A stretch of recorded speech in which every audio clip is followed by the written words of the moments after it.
Hello everyone, here is your favorite Mad Lad Gear Rally. So today what we're doing, we are doing weapons, visual part of weapons. So first what we're gonna do is simply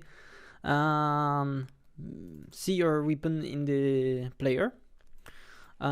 So here in the player we want something like empty game object at the position 0, 0, 0 that we will name weapons for now.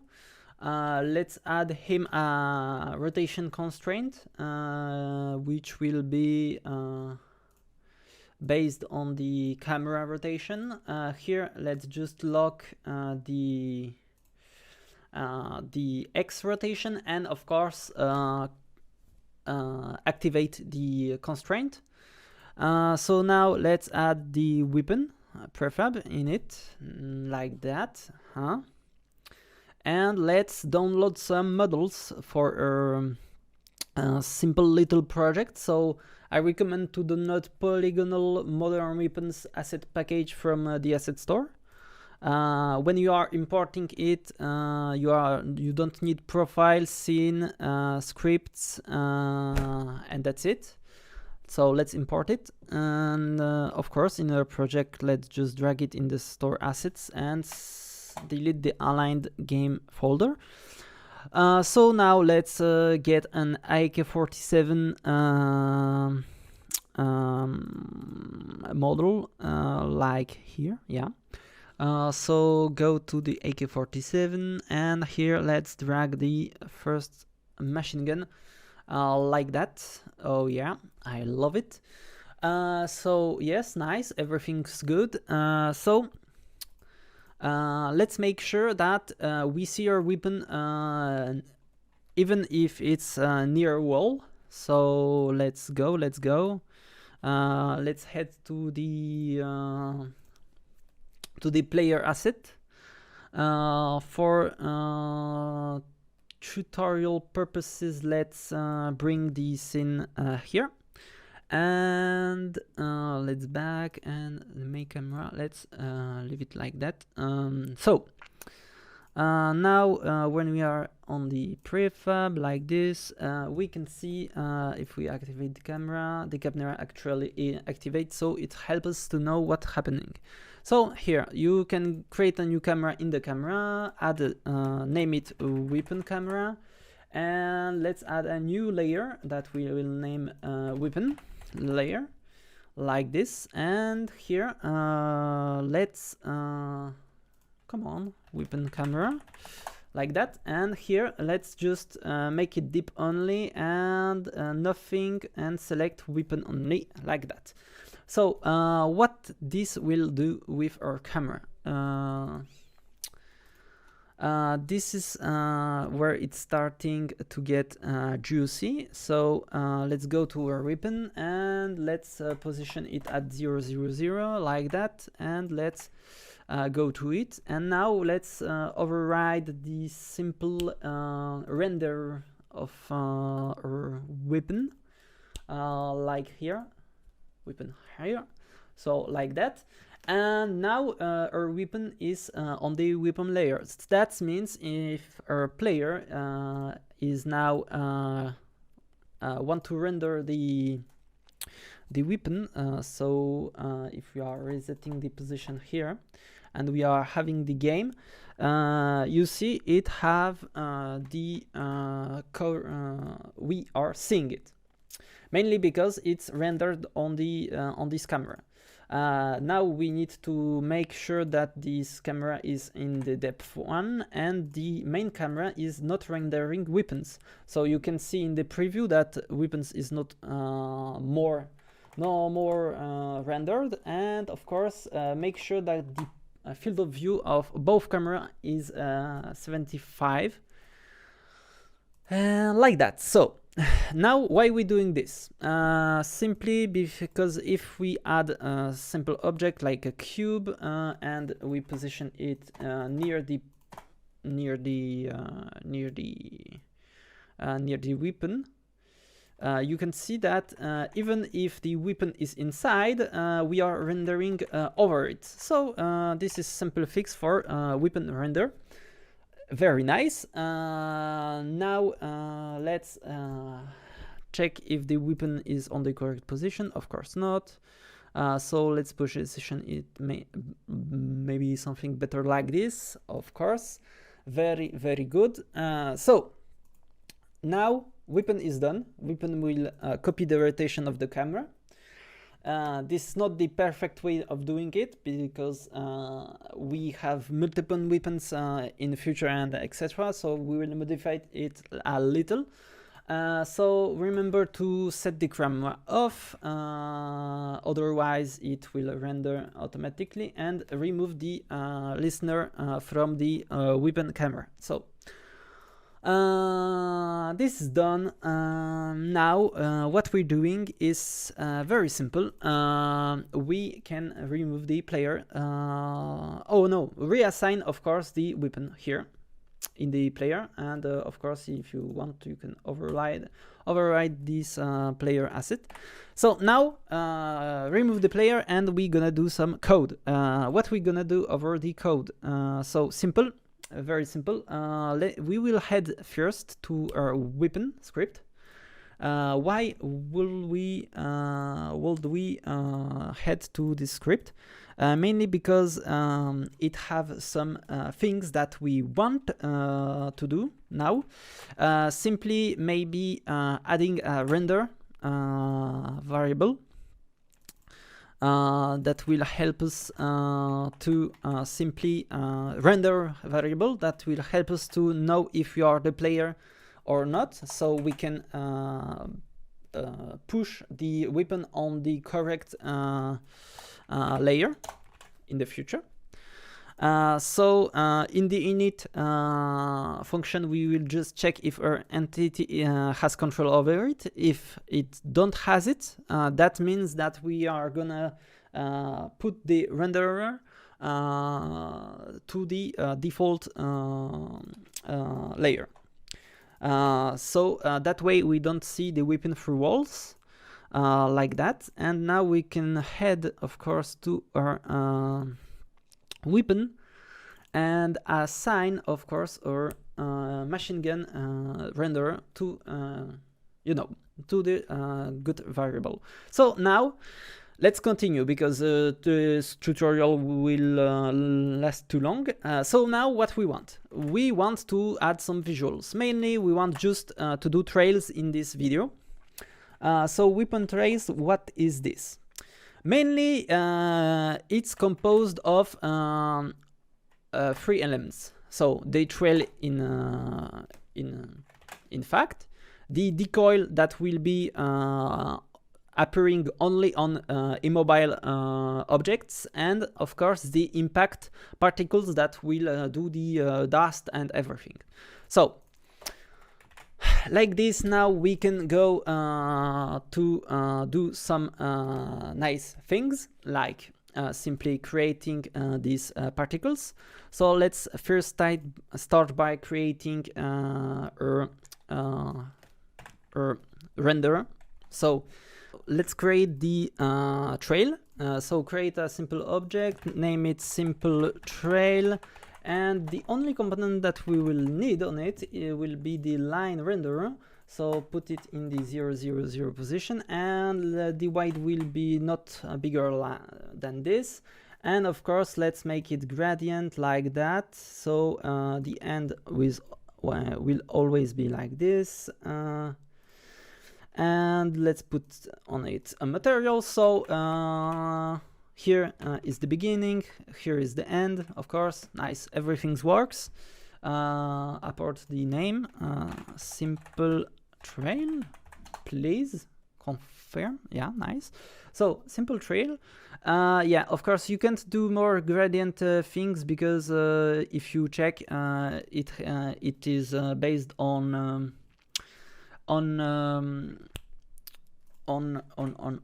simple things like I don't remember the name, on a vertical vertices. So yeah, I think it's the vertices count that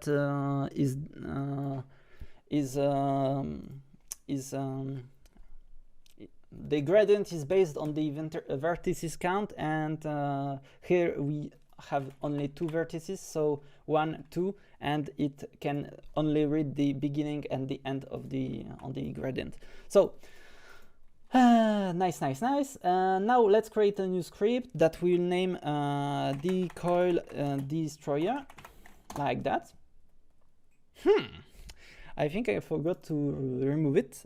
So yeah, let's check it. So the decoil destroyer will simply use a time variable like that. So time, and in it we will have a start function that is a normal start function, but we will not declare it as void, but as enumerator.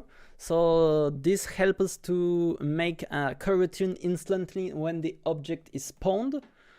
So with the trail is perfect, and then we destroy the object after the time. I know there is plenty of ways that we can do things, but destroy things, but I prefer this way because it's using the start coroutine, and I think it's a very elegant way to do this. So let's create a new folder in our assets of weapon. Let's name it effects, like this, and let's just put simple trail here. So now what we want more, we want 2 things more. This will be in the Unity particle pack. We will import this pack not entirely. So we want the blood, we don't want editor, we want explosion, we want misc effect, we don't want profile, we don't want read, me and scenes, and in the shared we don't want animation, font, materials, models, particles, materials, prefabs, scripts, we don't want them, and shader we don't, sprite we don't, we only want textures. Yes, so next we don't want tutorial info, and we want water effect and weapon effects. So let's import this in our project like that, and drop it in the store asset thingy folder. So in the weapon effect, we go to the prefabs, and we just want to have the bullet impact effect in order to make the bullet impact that we want. So let's first think of how we want it. So let's unpack it, and we want one part to be the decoil. So let's create a new object that we will reset the coordinates, and we will name simply decoil, and land the decoil in here, and then we want this to be only named in the impact, so like this, and we want both on the scripts the decoil destroyer, like that. So decoil can be 1.2 seconds. Actually it can be 5 seconds. Yeah, 5, like that. And of course the impact can be 0.5 because it's not it doesn't need to last longer. And of course let's drop these effects in the effect panel, of course, and here everything's done. So let's see this. We have our impact like this. Very nice, very nice. Let's see. Okay, good. Let's see the impact. Is it working finely? Yes, of course, it's working finely. And yeah, I think everything's good at this point. So yeah, I think we can make the impact. I don't know if, yeah, we will see. So actually everything's okay. Now in the AK folder we need to attach, in the AK thingy we need to attach everything on its place. So trail, decoil, impact in in their corresponding things. And now let's go to our weapon script. So in our weapon script, what we want now? We want the muzzle position. What the muzzle position is? Muzzle position will help us to know where is the muzzle on our weapon. So mainly very important here. Let's create an empty object. Let's name it muzzle like that, and let's position it in the front, in front of our weapon, and somewhere here like that. So very nice, very elegant. Let's back and let's now simply assign it. I forgot about that. So let's assign this here, and let's come back to our script. So our script is here. Let's go. So of course in here what we want is very simple. We want a function that will simulate everything like the fire function, but in a visual way. So let's create a fire effect function, which will take a seed and a precision. So in here what we're gonna do is simple. We do everything that is same thing like in the last function, but here we're gonna just make sure that if we hit something, we create an impact. So we create the particles that we have touched something, and in the weapon stats, and next, if this object is a rigid body, is not a rigid body, pardon, we instantiate on it the decoil, so mainly the walls and everything. And of course, if we have a trail, we will instantiate the trail based on the muzzle position and the hit position. Yeah, like that. So here, little thingy to correct. This is the R direction, of course. Multiply by the max range and the camera's position, like that. So better. So yeah. So here we just instantiate the trail if we are simply not hitting anything and the trail exists actually.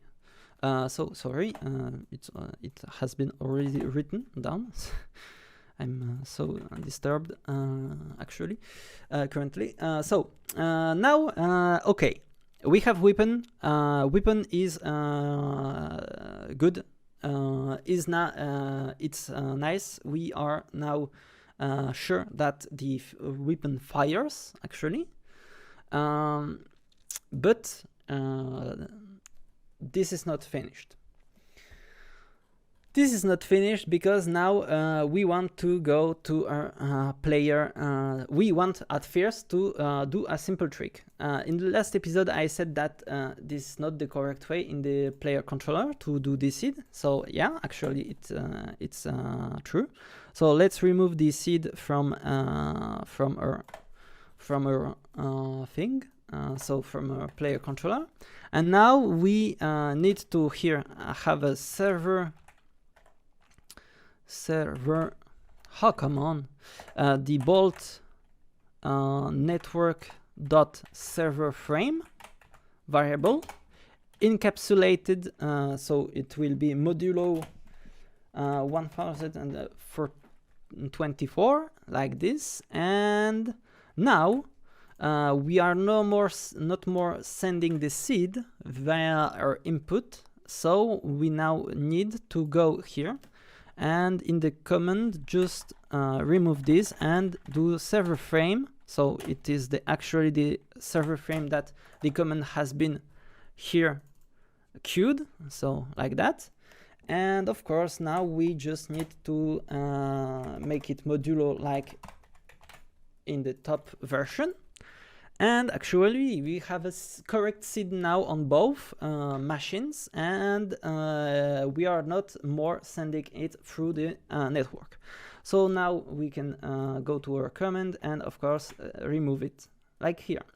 We can now go to the play. So now we need to send, or of course, an event through the server that will say to everyone that we have shooted actually with our weapon. So let's make it that only the owner can send it, and let's name it fire effect event, like that. So nice. We need two properties inside. We have first the seed, like that, and of course a precision. So seed can be like this, 10 bytes, and here, yeah, we can do something like this, 10 bytes too. So let's go. We have the float value that will be named precision, like that. So now we have this event created. We can compile the game like that. The game has been compiled, and we can head to the player callback, and now we can just do simple things like get the player weapon, assign it in the awake like that, and create our shoot effect function. Maybe we can name it fire effect, like that. And to create our event, we just need to have the event variable, and to do .create like this, and put actually the entity who create the event, and of course send the event only to other players that are not owner or controller, because we don't want that. We don't want to send it to the server, because server is not any visuals, so actually he don't need it. And as a player, we already have rendered it, because you will see in the future. So now what we want is simply a function in the player weapon that actually we will call our fire effect like this. So let's name it fire effect like that. And now that we have a function like this in player weapon, we can go to player callback and go to the top of our player callback, and here do entity event listener, because now we want to listen to events like our last event, which is named fire effect event, and in which we gonna call the player weapon dot fire effect with the sended seed and with the sended precision. We will go through our weapon, go to our, through our player weapon, go to the fire effect of our weapon, and now we will create the fire effect. But now our weapon needs to do this. We need simply to add the thing to our weapon, that this way we can now be sure that it's called. So let's add the player callback in the weapon, and let's add the player callback to be assigned in the init function. And now let's head to the to-do line, in which we're gonna just add here these following lines. So here, if we are simply fire effect seed precision. Oh yeah, it was like that. So if we are the owner, we will create the event on the entity and we will send it to everyone. And if we has the control over the entity, we will simply simulate it instantly on our thing, on our weapon. So very nice. But it's not finished yet. So now what we want to do is to head simply to our player motor. And in here, what we want to do is simply to send the pitch over the network. That way it will be synchronized over every player. So in order to do this, we just check if the entity is owner, like that. And here we're gonna just say that the state pitch that we have not yet created will equal to pitch, like that. So let's head to our state, player state, like that, and let's create a new property that will be named pitch. And here it can be an integer, but because we don't need so much precision, and this value can go from -90 to +90, like this. And it will be copied only to everyone except the controller, of course, because the owner is the one who set the thing. So like that. And of course, now what we need is a function that will read this thing. So now we go to our function here, and yeah, first compile, of course, the bold assets. Like that. And now when it will be compiled, normally it will disappear. Yeah, like that. So now we want a function that will set this pitch. So let's just call it like this. So set pitch, and entity if is not controller or owner, it will set simply the pitch of the camera. So very nice, very elegant. And now we just need to add it to our player callback. So how we will do this? It's very simple. So in here we have already the player motor. We just have to add a state.add callback on the pitch variable, and we just indicate the player motor dot set pitch. Simple, don't you think? Yeah, I think too. It's very simple. So here we have saved some code space and everything, and it's very beautiful. So let's see the final errors that we have here. What you saying? Definition of set something? How? Yeah, of course. So remember to save everything. Like so. Now we are ready to compile our game. Remember to reactivate the main camera, of course, on the thingy, and let's compile it like so. On this scene, on this Node 2 scene, of course. And now we have the game. Let's start a server on it, like that. And let's see what's happening. So yeah. Nice, we can spawn a player. The weapon is moving with us. We are actually shooting at it, and it is spawning in the correct positions. We are seeing that the event is sent through the network. We are receiving the current event, but it's not read normally, because normally we are not in this in the case of you know, of reading it. So yeah, and here let's connect and let's spawn a player, so on top of the other. And if we shoot, so let's shoot on the shadow actually. Let's shoot on my own shadow. You can see that the yeah, it's very difficult to see, but actually when we shooting, it is shooting in the same positions. Yeah, so with more distance it's more simple to see, like that.